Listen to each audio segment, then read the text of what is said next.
What's going on, guys? It is the Lone Courier here, and I am here to talk to you guys today about the new Fallout 4 add-ons that we are getting very shortly.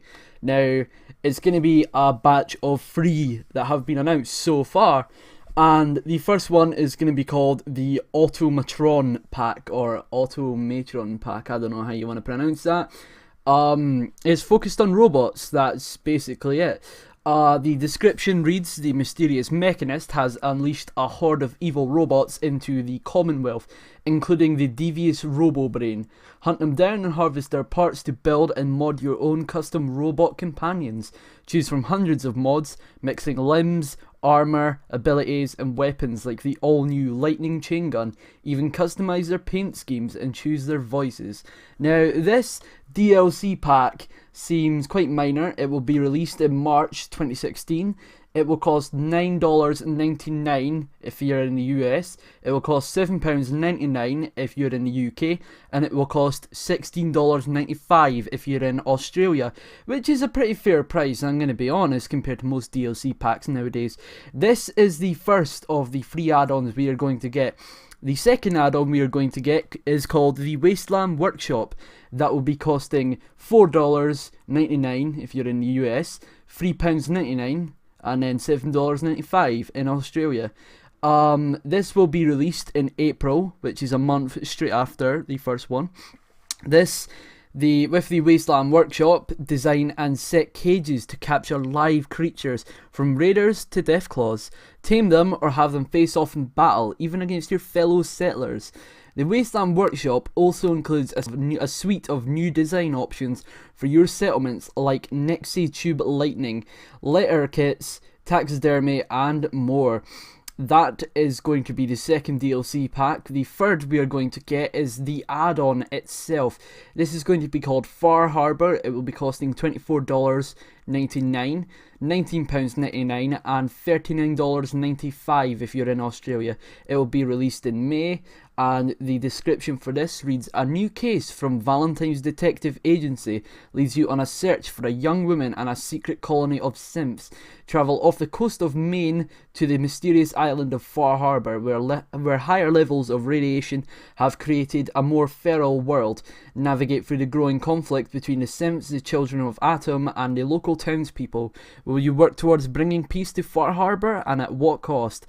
Far Harbour features the largest landmass for an add-on that we've ever created, filled with new faction quests, settlements, lethal creatures, and dungeons. Become more powerful with new higher level armour and weapons. The choices are all yours. And more important, that is only the beginning. We have plans for more than $60 worth of new Fallout adventures and features throughout 2016. Giving the expanded DLC plan, the price of the season pass will increase from the current $29.99 to $49.99, or £24.99 to £39.99, $49.95 to $79.95 in Australian, on March the 1st, 2016. However, if you already have purchased the season pass for $20.99, nothing changes. You still get everything at no additional cost.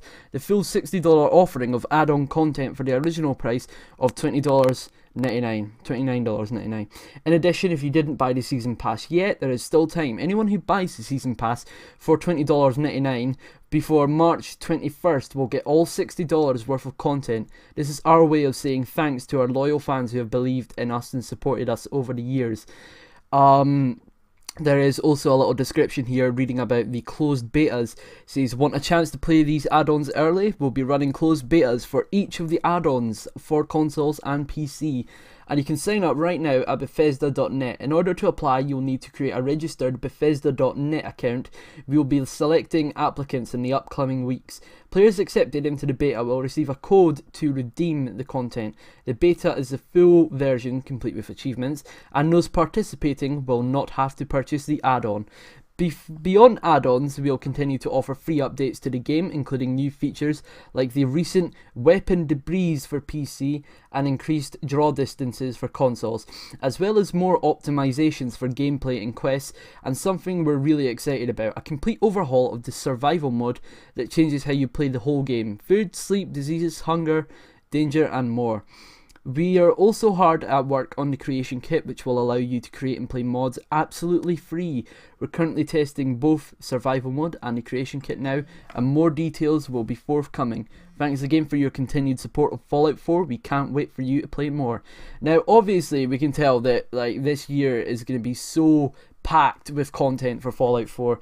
You know, that's not even going to be the first of the DLC. They plan on releasing more, and really you're going to get possibly the best deal ever, especially if you have the season pass already. I bought my season pass in January, or I got it for Christmas in fact, which means that, you know, I'm going to get basically all of the DLC for a really, really low cost. You know, it was I think it was £19.99, which was really dead cheap for a season pass. I mean, if you guys go off right now before March, you can buy yourselves the season pass for super cheap, which is such a great thing to do. I love the fact that Bethesda are actually letting us still own it, even though they're raising the price. You know, well, obviously they're raising the price, but if you have it, nothing will be affected. You know, you won't have to buy any more. I mean, the amount of DLC, the amount of developers nowadays that would say, right, we're raising the price, so you're gonna have to pay another extra £20 on top of that. I'm quite glad that Bethesda are just saying, you know what, you've got it, it's fine. So if you guys are really wanting to get yourselves the season pass and you're wanting to get a hold of the DLC, you should probably do it now.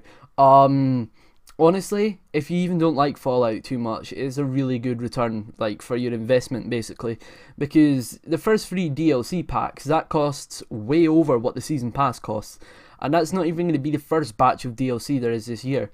Even if you don't want to buy the DLC, there's plenty that's going to be added in through free updates. You know, all these new weapons and armor that will no doubt be added.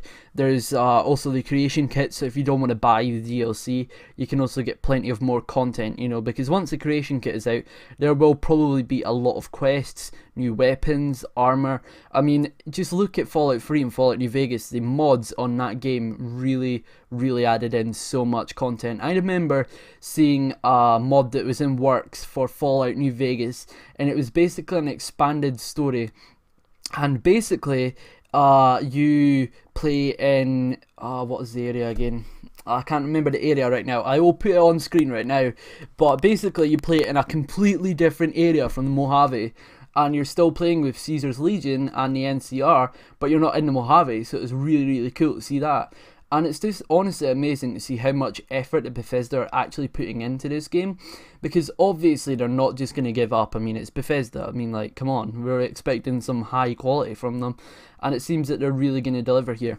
I like the fact that with the first one, it's also expanding upon, like, lore that's already there, or a character that's already there, you know, like the Mechanist. If you played Fallout 3, you will definitely know who the Mechanist is.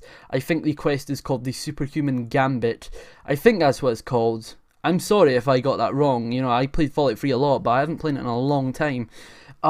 Basically, you go up to the town of Canterbury Commons, and there is 2 superheroes facing off against each other. There is the Ant Agonizer, and then also you have the Mechanist. The Mechanist, you know, he's this do-gooder really. He's like, I've got my sentry bots and my protectrons, and you've got the Ant Agonizer, who obviously is like has in control of a lot of ants, and it is a really, really cool thing to see that they're just going to expand upon the Mechanist. I'm assuming that Bethesda are, like, the actual lore with that, you know, the official canon is that you killed the Ant Agonizer, or you didn't even do anything to Canterbury Commons. I mean, personally, I killed both of them, because both of their armors are dead cool, but it seems that they're actually going to make the guy a little bit more serious this time, because obviously in Fallout 3 it was a bit more of a joke. You know, you had the Mechanist and the Antagonizer, and they were just kind of there as jokey characters. Obviously they're probably going to be a bit more serious now, but yes, I can't wait for this. Far Harbor seems amazing. It kind of seems very similar in concept to Point Lookout, that you're going in search of, you know, just different things. Like, hold on a second, let me just read this. It says that you set out to Far Harbor in search for a young woman. That's also what you do in Point Lookout. Well, you're not going just for a young woman. There is a woman there that asks you to look for her daughter when you go to Point Lookout. So it seems quite similar to that. But I'm just glad we're getting another, like, DLC pack that isn't in the Commonwealth, because I don't really like the Boston area too much. I mean, I'm not gonna lie, it's not amazing. it's okay. It's just okay at most. But yes, I seriously just can't wait for Far Harbor. It looks so good. It's also giving us new weapons and armor, no doubt. Far Harbor, this might be where they start to include some of the in-game weapons that we've been hearing about. You know, like there definitely was a gun that was already in the game files. The harpoon gun, no doubt that will have an appearance in Far Harbor. The only reason why I don't really like people digging around in game files looking for these weapons is because it circulates on YouTube, and it's not like you can avoid it because it's unavoidable, basically. You know, like I follow a couple of Fallout channels, and all you just see is them posting about it, and I know about it already. And it just seems that I would have preferred it if I didn't know this, because, you know, once we heard about a harpoon gun, you assumed there was going to be some sort of, like, seaside-ish related DLC, and we're getting that with Far Harbor. So yeah, it looks amazing so far. I mean, there's only been the screenshots that have been released, and they're not even in-game screenshots. They're just like, you know, like posters and whatnot, but it looks so cool.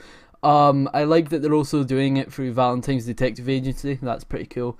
But yeah, guys, I hope you've enjoyed the video. It's been a lone courier, and if you have any opinions on this DLC, you know, if you want to talk about it, just leave an opinion in the comments, because, you know, I like reading your guys' comments. So yeah, I'll see you guys in the next one. It's been a lone courier. Peace.